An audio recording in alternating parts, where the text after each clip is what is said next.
There are 3 reasons why I do not think the mental health changes are favorable anymore. I know in the past, myself and many others have said these changes are going to help veterans, but after my long discussion I had with Dr. Sharma, who is a board certified psychiatrist, I have changed my mind at the end. I'm going to give you my personal thoughts on why these changes are happening specifically with sleep apnea and mental health. The first reason is the criteria. So right now, I'm going to pull up the current mental health rating criteria, general rating schedule for mental health disorders. And what you'll find are symptoms are just kind of thrown up there. So due to such symptoms as, and it's kind of like a hodgepodge of a ton of symptoms. And you'll see that for each rating on the current. This is current, how mental health is being rated. What I'm going to show you is the new way mental health is going to be rated. And the criteria, there's 5 domains, there's 4 levels. But my concern is the time criteria, 25% of the time. And you'll find that with moderate, severe, and total. And my main question is, well, what is 25% of the time, and how do you equate that? How do you accurately measure 25%?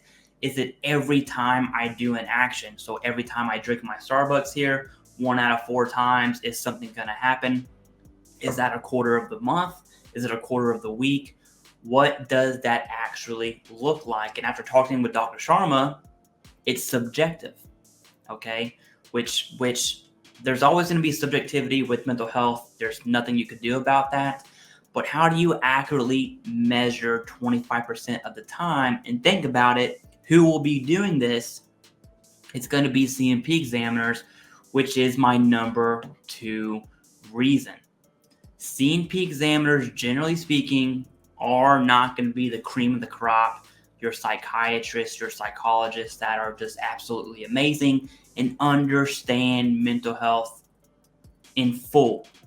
More so, there's also that aspect of C&P examiners just pretty much, and just to be blunt about it, they suck, okay? 15-minute, 30-minute C&P exams are not going to cut the new rating criteria for mental health. In fact, this was Dr. Sharma's biggest concern, is that the new criteria is going to be extremely time intensive. There are 5 domains. There's a percentage criteria for mild, moderate, severe, and total. And a C&P examiner is going to be expected to go through all 5 domains and really down to that veterans level, understand the criteria of 25% of the time for interpersonal interactions and relationships, mild, moderate, severe, and total. We're talking about C&P examiners here, okay? Right now with mental health, it's kind of easy. You look at the DBQ. The DBQ essentially has all these symptoms I'm highlighting kind of in a row, racked and stacked, and you kind of just go check. Boom, you're good to go. That's how mental health is rated now on that DBQ. On the new rating criteria, the proposal, you're not going to be able to just kind of check in the box. It's going to have to be a thorough exam, and that's really one of my main concerns when it comes to mental health not being favorable, because although the criteria is more objective, there's still that subjectivity piece with the 25% of the time. I get that. But overall, the criteria is objective. You have to rely on that C&P examiner to give you that proper exam. And after speaking with Dr. Sharma, I think that's going to be very difficult. Now, the third reason I think mental health is these changes are not going to be favorable is this part right here. Now, I already did a video on this on medications. In short, and I'll do this in like 10 seconds. In short, if a veteran were receiving medication for mental disability, VA would rate only the disabling symptomology that exists after the better effects of medication. So if you take medication and that makes you better, then you would receive a lower rating. That's what this says here in the proposal. Now, The issue with that, and again, I've had this talk with Dr. Sharma. These aren't just my thoughts.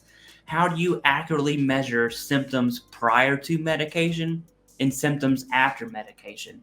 How do you measure what's being suppressed versus what still exists? And that is extremely difficult. And it goes back to my second reason. And who will be doing that measuring for your VA disability? C&P examiners. So not only is there this very robust, in-depth new mental health criteria that C&P examiners are going to have to deal with, but now there's this aspect of medication. Oh, by the way, and treatment, right? There's treatment outside of medication. So now that C&P examiner is going to have to accurately make the recommendations to the VA based on your symptoms, your medication, and your other forms of treatment. I just don't see C&P. I do not see that coming out to be favorable for veterans at all. If you do, please let me know in the comments. I have my personal views on C&P examiners. Spoiler alert, I think they suck. Okay, and I just don't really see these examiners giving veterans the benefit of the doubt at all. Now, what I really want to show you, or what I want to talk about now, are my personal views as to why the criteria for mental health and sleep apnea, to be specific, is going to be more strict. And here's why, okay? Now it's conspiracy time, just full on, so you know we are in conspiracy mode. If you don't want to watch, click off. If you want to hop on this boat with me, let's go ahead and ride. I'm going to give you some backstory as fast as I can. Long story short, World War II, Korea, Vietnam, Shield Storm, everything in between, veterans have not been getting the benefits that they deserve at all.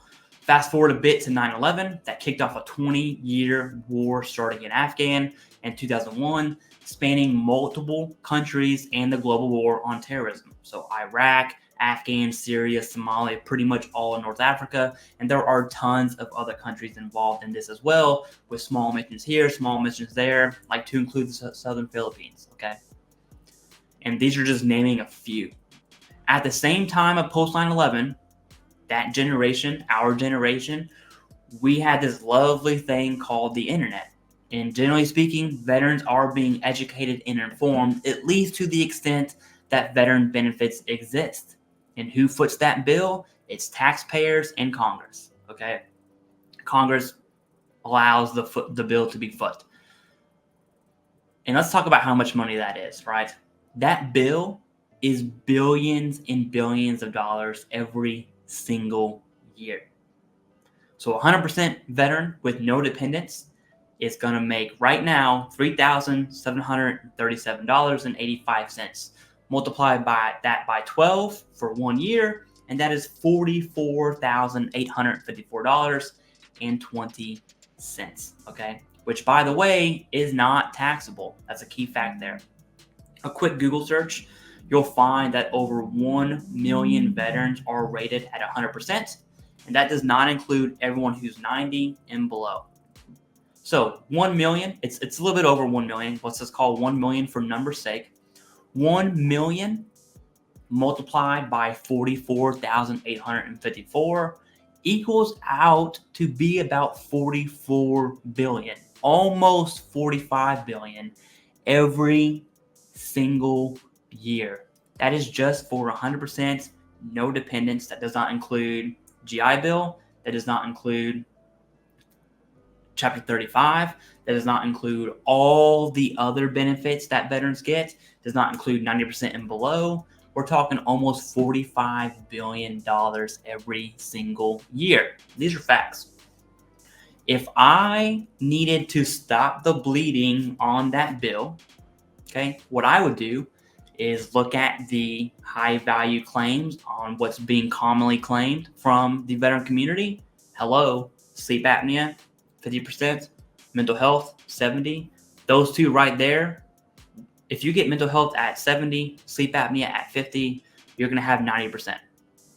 Okay? 90%. It's actually going to be 85, rounded to 90. 2 claims. That's it. If I needed to stop the bleeding, what would I do? I would make that criteria strict. Hey, if you had the CPAP, 0%, it works. Oh, you can't use a CPAP?